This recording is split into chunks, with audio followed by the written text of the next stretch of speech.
Selamat siang, kami ucapkan kepada dosen dan teman-teman yang kami cintai dan kami banggakan. Kami selaku kelompok 3 dari kelas manajemen keuangan B4 akan melakukan pemaparan materi mengenai analisis biaya modal.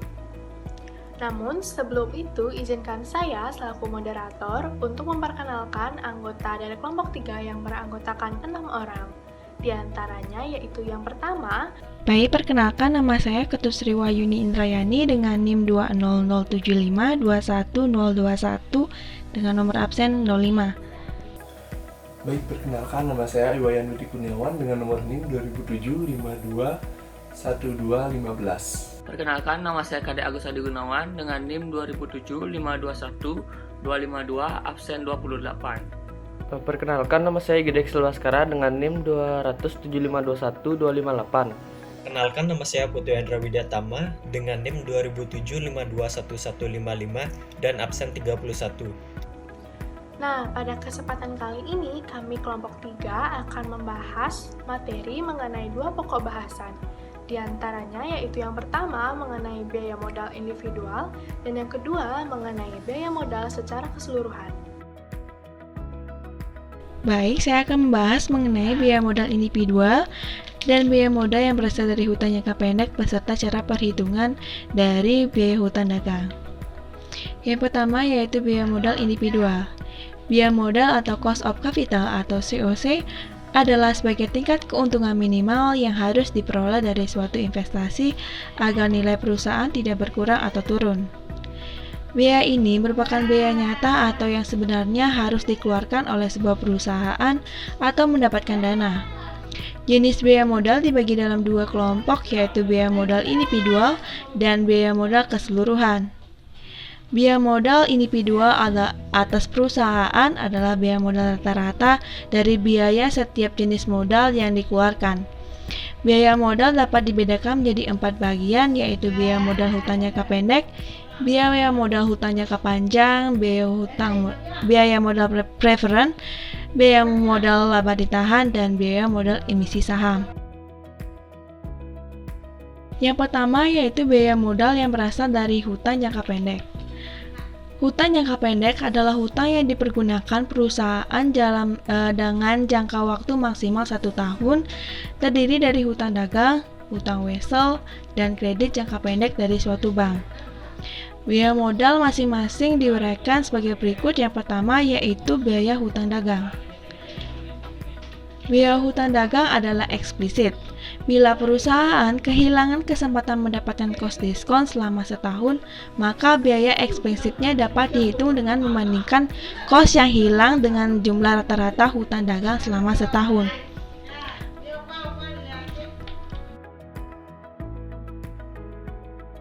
Berikut saya akan jelaskan mengenai contoh perhitungan dari biaya hutang dagang, yaitu cash diskon yang hilang selama setahun sebesar 5 juta dan hutang dagang rata-rata sebesar 50 juta. Maka biaya hutang dagang yang eksplisit sebelum pajak adalah 5 juta per 50 juta dikali 100%. Biaya ini adalah tax deductible atau tax deductible expense karena bunga modal diperhitungkan sebelum kena pajak, sehingga dengan adanya bunga maka keuntungan yang kena pajak menjadi lebih kecil. Biaya penggunaan hutang setelah pajak atau after tax cost of debt dapat diperhitungkan dengan cara biaya hutang setelah pajak sama dengan biaya hutang sebelum pajak dikali 1 dikurang tingkat pajak. Misalkan tingkat pajak penghasilan 40%, maka biaya hutang setelah pajak adalah biaya hutang setelah pajak sama dengan 10% dikali 1 dikurang 0,4. Maka sama dengan 0,1 dikali hasil perhitungan 1 dikurang 0,4 sama dengan 0,6. Maka hasilnya yaitu sama dengan 0,06 atau 6%. Perusahaan yang dikelola dengan baik umumnya membayar hutang dengan dagang sebelum periode diskon sehingga tidak memiliki beban eksplisit. Sekian presentasi dari saya, selanjutnya akan dibahas oleh teman saya. Terima kasih. Perkenalkan, saya Ana Agung Sagonglan Maharani dengan NIM 2007521024 dengan nomor absen 6. Pada kesempatan kali ini, saya akan melanjutkan materi mengenai hutang wesel, kredit jangka pendek, dan biaya modal yang berasal dari hutang jangka panjang. Hutang wesel. Hutang wesel mempunyai bunga yang tetap yang dihitung dari harga nominalnya. Bunga yang dibayar harus dihubungkan dengan jumlah uang yang diterima atau tersedia secara efektif untuk digunakan. Sedangkan kredit jangka pendek, di mana biasanya bank langsung memotong bunga hutang di muka dari jumlah uang yang diberikan sehingga penerimaan kredit menerima jumlah uang yang lebih kecil dari hutang nominalnya. Contohnya yaitu misalnya hutang wesel sebesar Rp1 juta dengan bunga 15% per tahun dengan umur 1 tahun, di mana kita hanya menerima uang sebesar Rp850.000 yang didapat dari pengurangan antara Rp1 juta dengan Rp150.000, sehingga tingkat bunga yang sebenarnya sebelum pajak adalah Rp150.000 per Rp850.000 dikalikan 17,65%.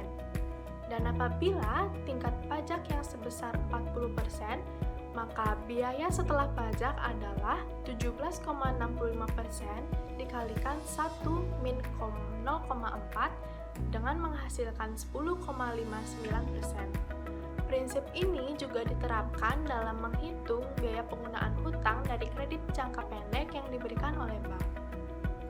Selanjutnya, saya akan melakukan pemaparan materi mengenai biaya modal yang berasal dari hutang jangka panjang. Pada umumnya, bentuk hutang jangka panjang perusahaan adalah obligasi. Perhitungan biaya obligasi harus mempertimbangkan jumlah dana bersih yang diterima dengan pengeluaran kas karena penggunaan dana tersebut. Dalam menghitung biaya hutang jangka panjang, dalam bentuk obligasi dapat digunakan cara seperti perhitungan tingkat pendapatan investasi dalam obligasi dengan rumus shortcut atau dengan menggunakan pendekatan present value. Contohnya di mana yaitu obligasi dikeluarkan dengan harga nominal per lembar adalah Rp10.000 dengan umur 10 tahun. Hasil penjualan obligasi bersih yang diterima sebesar Rp9.700. Bunga atau kupon obligasi per tahunnya adalah sebesar 4%. Berapakah besarnya biaya obligasi tersebut? Dengan menggunakan rumus shortcut atau atas dasar kira-kira atau approximate method, ada 4 langkah dalam metode ini. Di antaranya yaitu yang pertama, mengadakan estimasi jumlah rata-rata dari dana yang tersedia bagi kita selama 10 tahun, dan yang kedua, menghitung biaya rata-rata tahunan dari penggunaan dana tersebut, dan yang ketiga, menghitung persentase biaya rata-rata tahunan dari jumlah dana rata-rata yang tersedia, dan yang terakhir, menyelesaikan biaya obligasi itu berdasarkan setelah pajak. Baik, perkenalkan, nama saya Iwayan Budi Kurniawan dengan nomor NIM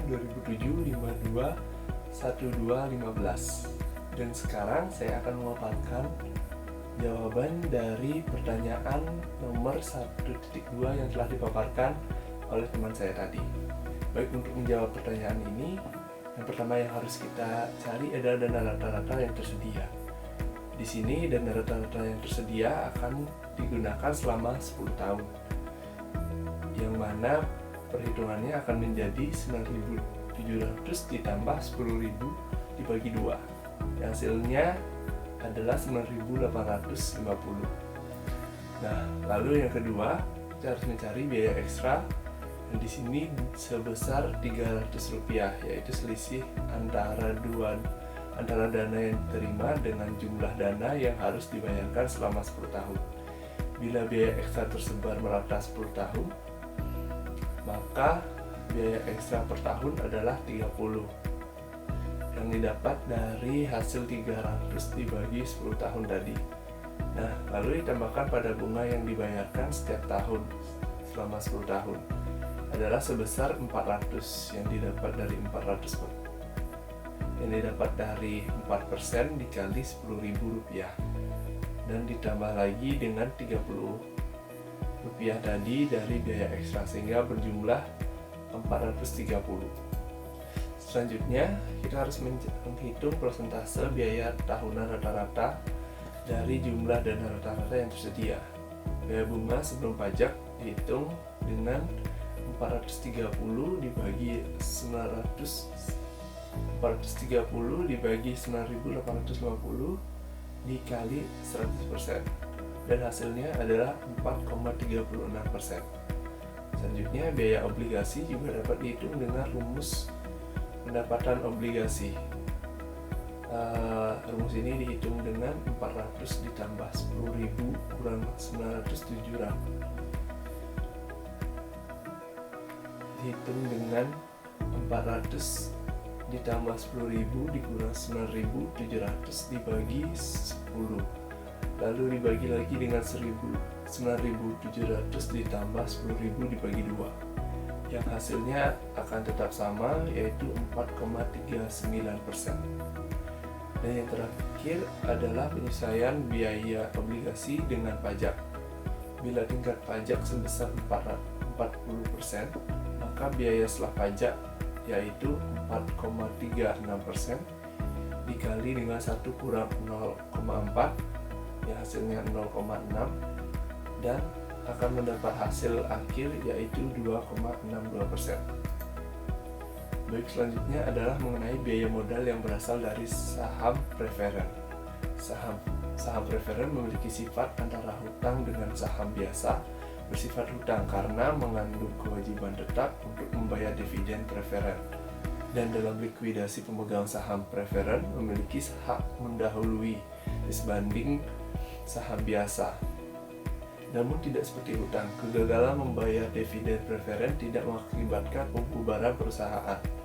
Risiko saham preferen lebih kecil dari hutang tapi lebih besar dari saham biasa.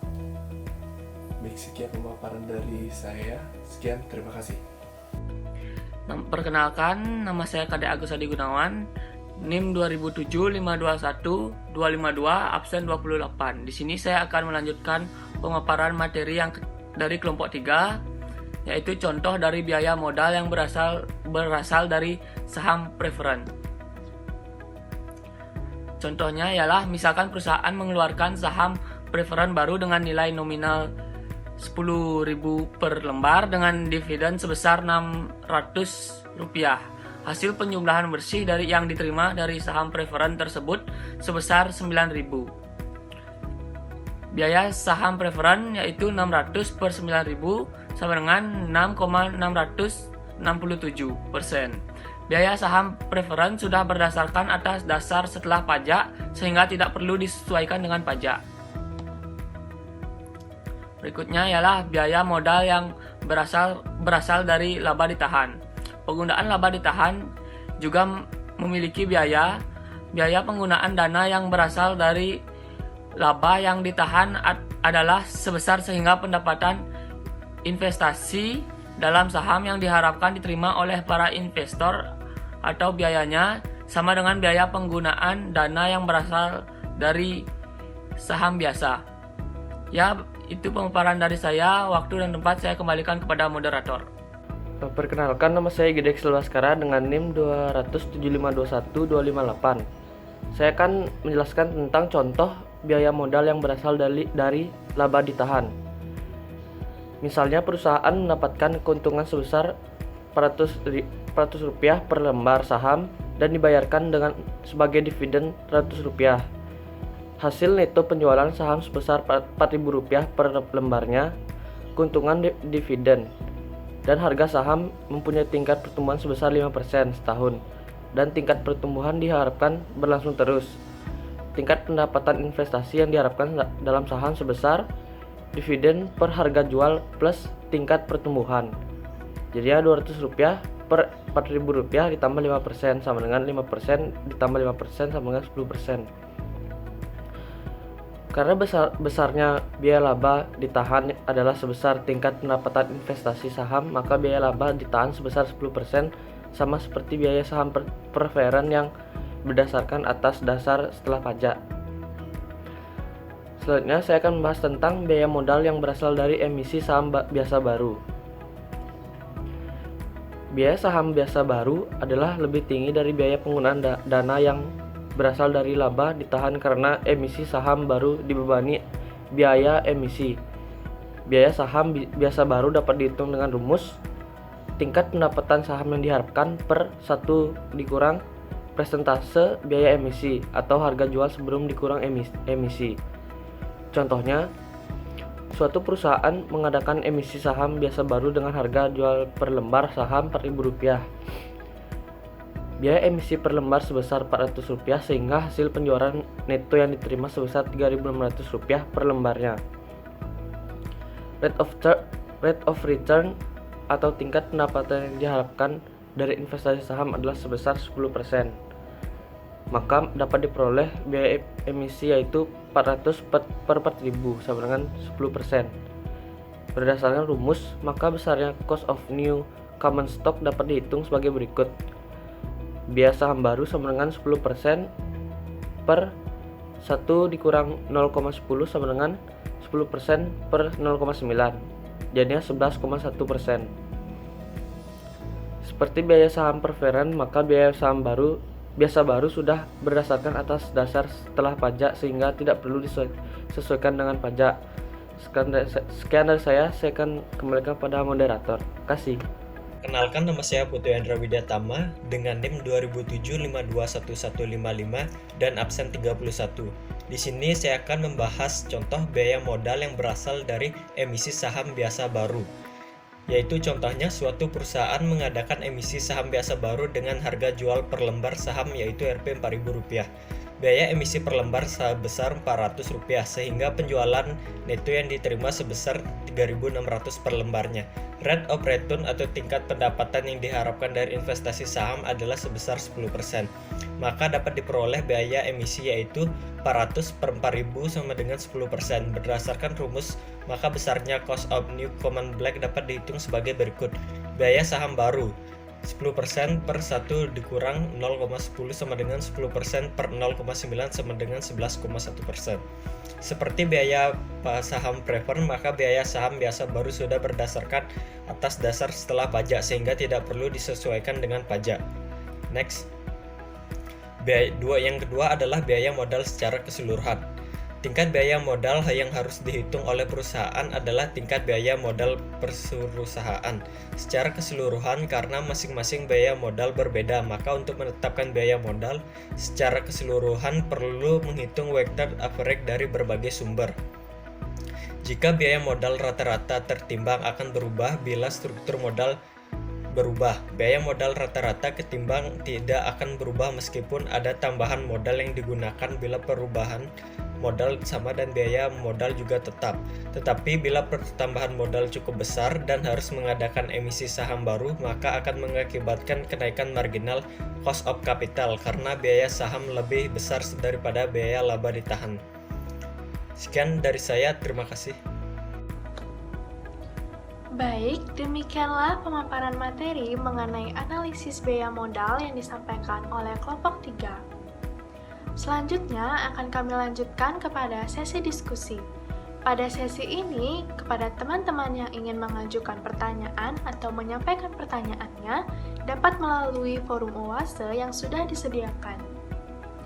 Sekian yang dapat saya sampaikan selaku moderator. Akhir kata, kami dari kelompok 3 mengucapkan terima kasih atas perhatiannya dan selamat siang.